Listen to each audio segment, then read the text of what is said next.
another thing I wanted to talk to you all about. Listen, I keep telling people, whatever it is that you're going through, in life, you just got to remember that, change on the other side of change is growth. It's always going to be a lot of change there's always going to be a lot of growth on the other side of change. And I know that's difficult. That's part of what I talk a lot about on my platform, Building Blocks for Mental Health, over on YouTube, as I am always trying to inspire people and just trying to empower you to figure out what needs to happen to build into becoming the best version of yourself. Today, I was out in the community and I took some time to do some community work because I was asked to speak to some high school students, right? And who would have thought, when I got asked to speak to these students, I think I kind of hit a full circle moment. I've had several of those since I've been an adult.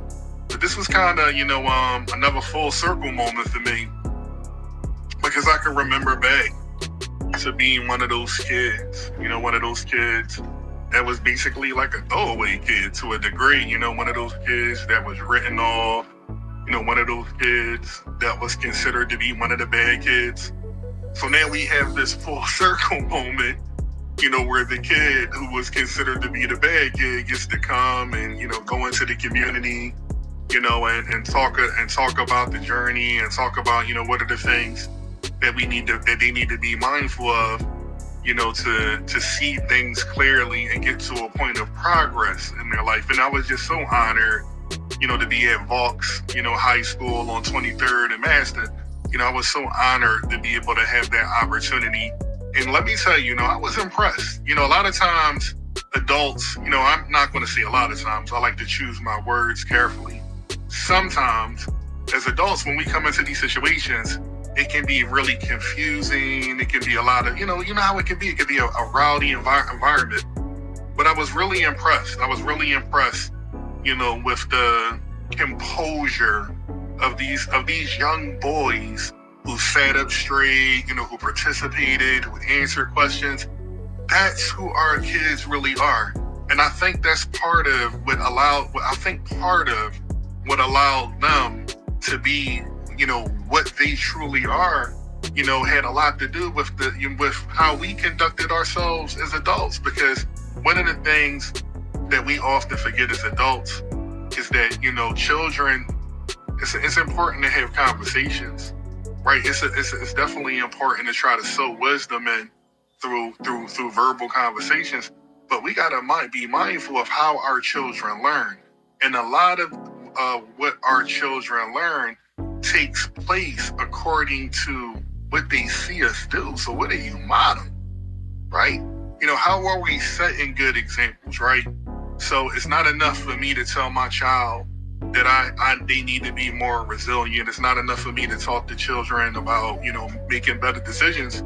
We also have to be mindful of the decisions that we make. We have to be mindful of how we control ourselves, when it comes time to guide our children. It's not always just about, trying to punish and all that type of things, these things that we get caught up in when we get frustrated. But it's really, being able to have a certain degree of emotional intelligence. Emotional intelligence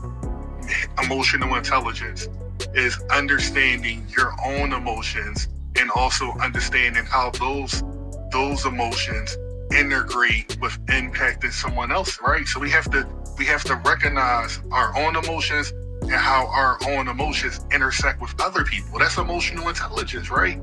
And I think sometimes we just get caught up because you can easily get caught up in the moment, and you can get caught up in your emotions to the point where you don't exercise proper guidance in the situation, right?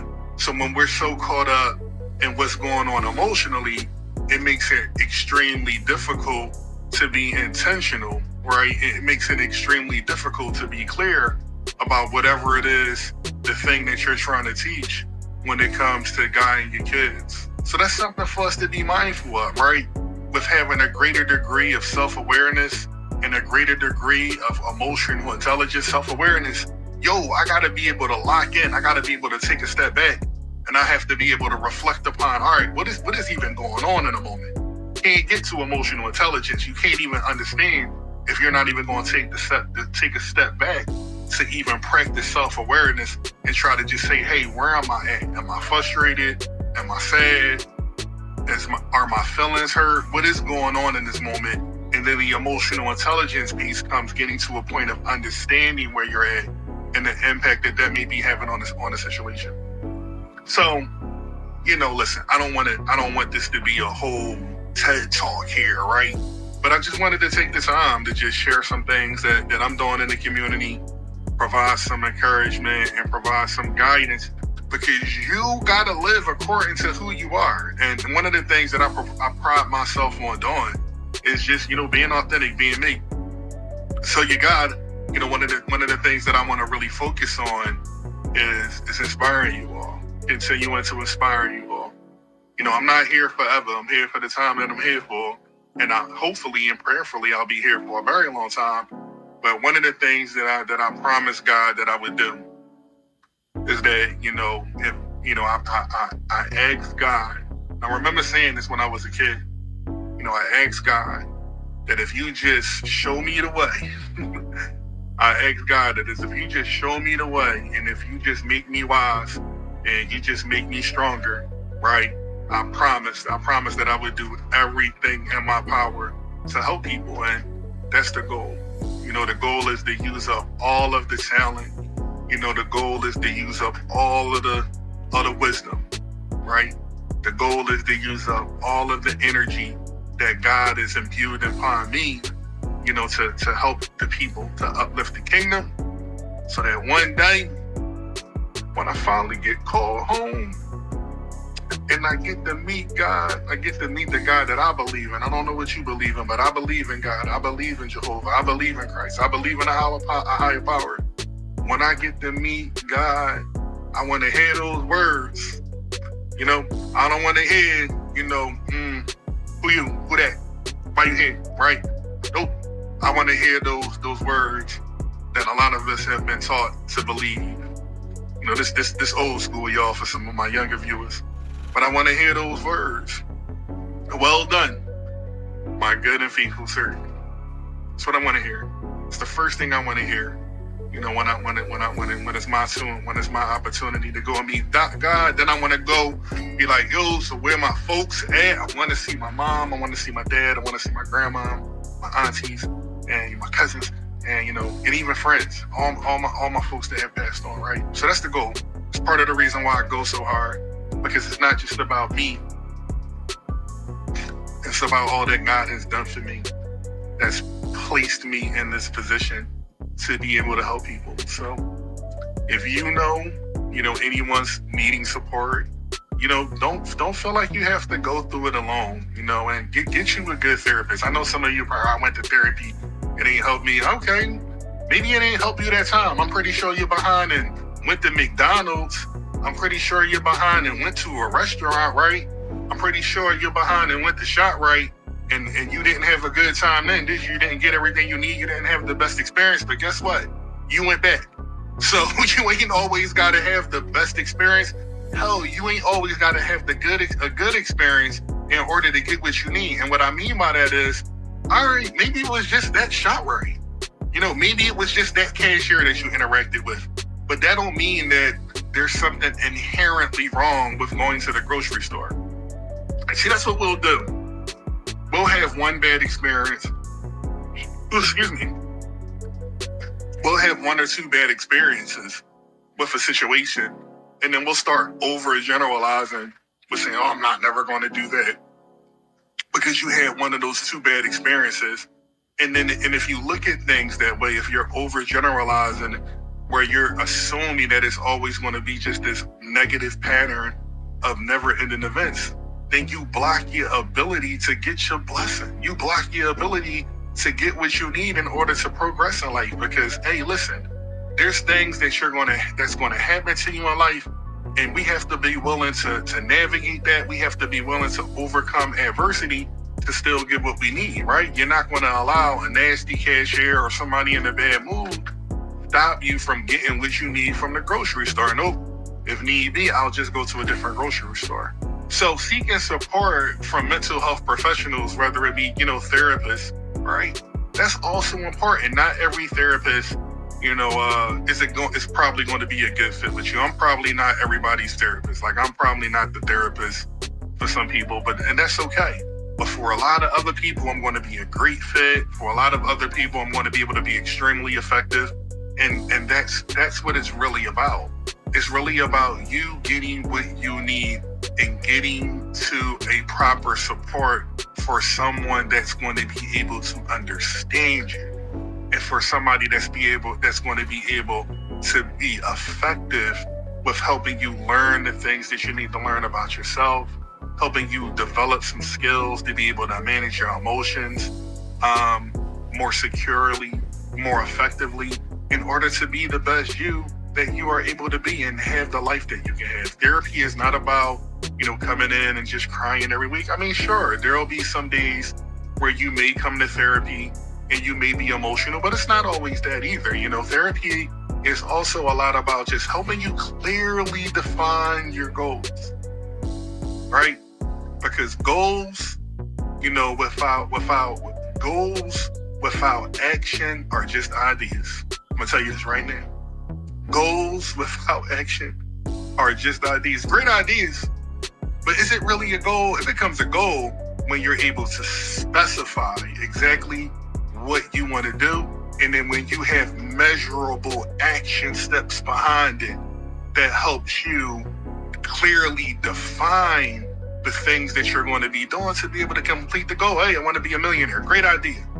But tell me a little bit what that looks like. You want to be a millionaire by being a ball player? Okay, cool. And we kind of got a goal, right? So then we want to be a millionaire by making it into the NBA and being a ball player. So here's where the meat comes in. What is the measurables? What are the action steps that you're going to take? How much practicing are you going to do? What type of schools are you going to go to? When it comes to being a ball player, what type of ball player are you going to be? You're going to be a shooter. You're going to be a defensive player. You're going to go to D1, D2, D3, C3PO, whatever it is, right? What is the action steps that you're going to take? Because unless you put action, unless you put weight behind it, it's just an idea. Here's the last thing I want to cover with you today, because I was talking to my main man. Shout out to my big bro. And, we were having a conversation about goals, right? So it goes hand in hand with some of the things that we were talking about.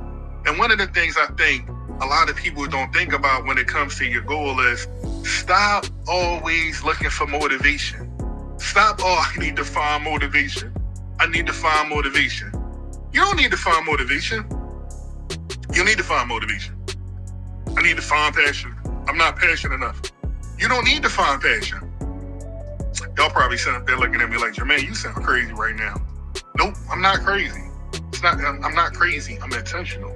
Because let me tell you why motivation ain't it. Let me tell you why passion ain't got nothing to do with it. You know what the problem is? The problem is your goal. The problem is your goal. Your goals are not important enough. Your goals don't mean nothing. Because if your goal means something, if your goal is that important to you, guess what's going to happen? You're going to have motivation. Guess what's going to happen? You're going to have passion because the goal is that important. So let's try a social experiment real quick, if we will, right? Let me tell you how motivation works, right? So right now it's raining. Nobody wants to do anything, right? We're gonna do a behavioral experiment. Right now it's raining over here in Delaware County, Pennsylvania, Philly, surrounding areas. It's raining hard as hell out there all day. It's coming down. How many of you want to go outside? Right? How many of you want to go outside right now? And let's be real. What if I say, hey, I want you to go outside right now. I just want you to go out there and just, go out and stand in front of your door, get off the steps, and I want you to stand in the rain for 15 minutes. Are you motivated to do that? Be honest with me. Are you motivated to do that right now?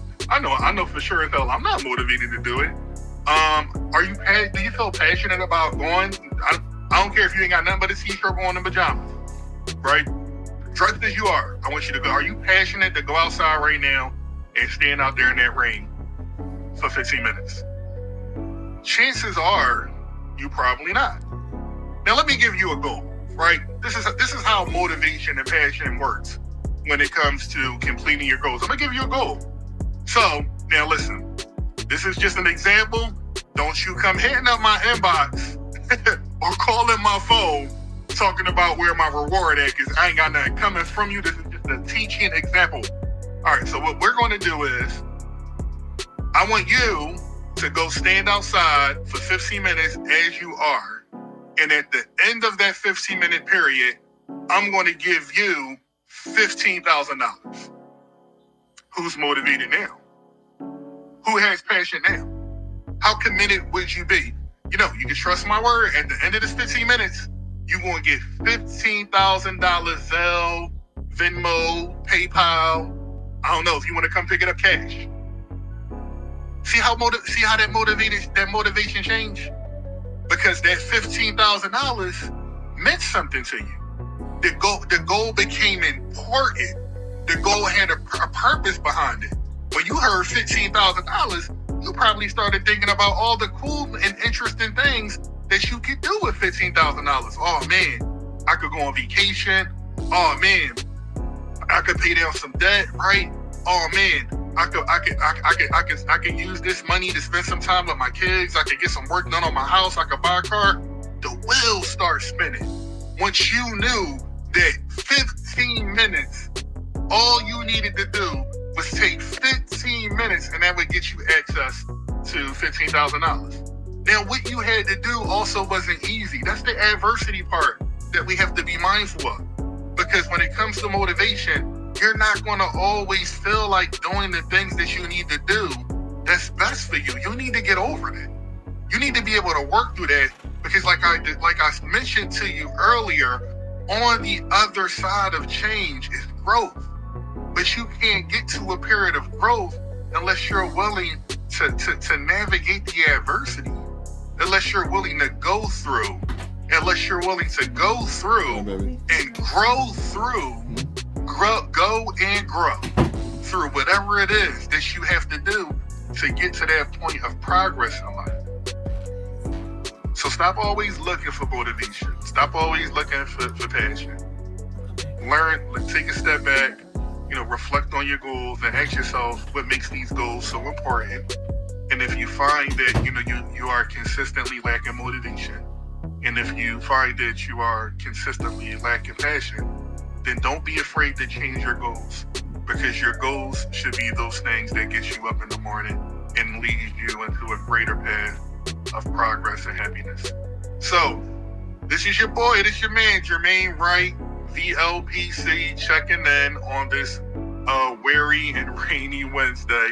And I hope this inspired somebody. I hope this talk helped somebody. And hey, don't forget to go over to YouTube, my YouTube channel, Building Blocks for Mental Health, as always, where I empower you to continue to build to becoming the best versions of yourself. And for anyone seeking support, and for anybody seeking therapy, I have a website. You can, go hop on the website and book a session at www.jwcandc.com, licensed in PA.